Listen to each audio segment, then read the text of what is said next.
تم بالکل ٹھیک کہہ رہی ہو کہ اسلام تو نکاح کا کہتا ہے، رخصتی تو ہماری ٹریڈیشنل جو شادیاں ہیں وہ ہیں.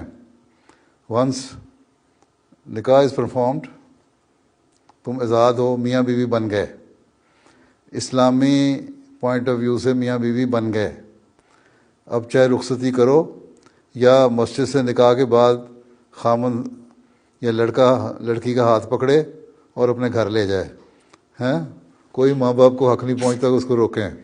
تم بات ٹھیک کر رہی ہو. ہاں کیونکہ ہماری روایتیں ہیں ایسی، اور ہم انفلوئنس ہو گئے بہت سارے انڈو پاکستان میں رہنے والے انڈین کلچر سے، ہندو کلچر سے، یا وہاں کی ٹریڈیشنل کلچر جو تھا اس سے.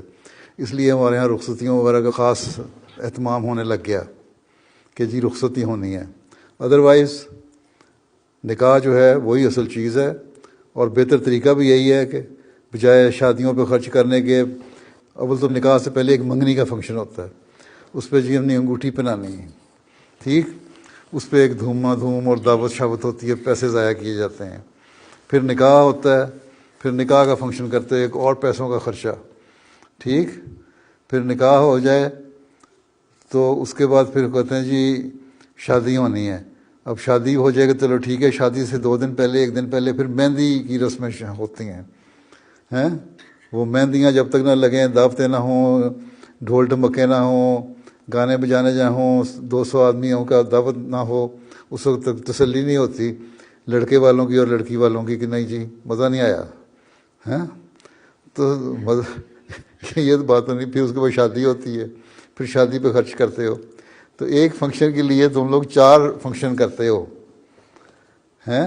حالانکہ اسلامی طریقہ یہی ہے جو تم کہہ رہی ہو کہ نکاح ہو گیا تو رخصتی ہو جائے، اور سادہ طریقہ یہی ہے. اس سے پیسے جو بچتے ہیں وہ بہتر ہے کسی غریب کی شادی کے اوپر خرچ کر دو بجائے اتنے فنکشن کرنے کے. تو سادگی سے رخصتی ہونی چاہیے.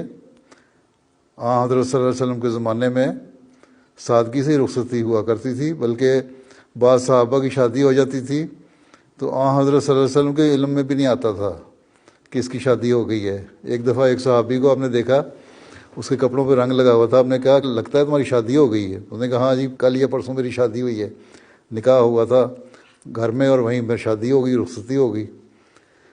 تو آپ نے کہا اچھا ٹھیک ہے، بڑی اچھا ہوا، مبارک ہو، لیکن جا کے ولیمہ جو ہے نا وہ ضروری ہے. ولیمے کی دعوت ایک ضروری ہے جو اسلام میں ضروری ہے. ایک نکاح، ایک دعوت ولیمہ. تو ولیمہ کرو، چاہے ایک بکری کا ولیمہ کرو. تو یہ چیزیں ضروری ہیں. ہم میں اگر اتنی ہمت ہے تمہیں تو لڑائی کرو زمانے سے، اپنے گھر والوں سے، اور نکاح کے بعد رخصتی کروا لو. بس پھر جب شادی ہوگی تو پھر اسٹینڈ لے لینا،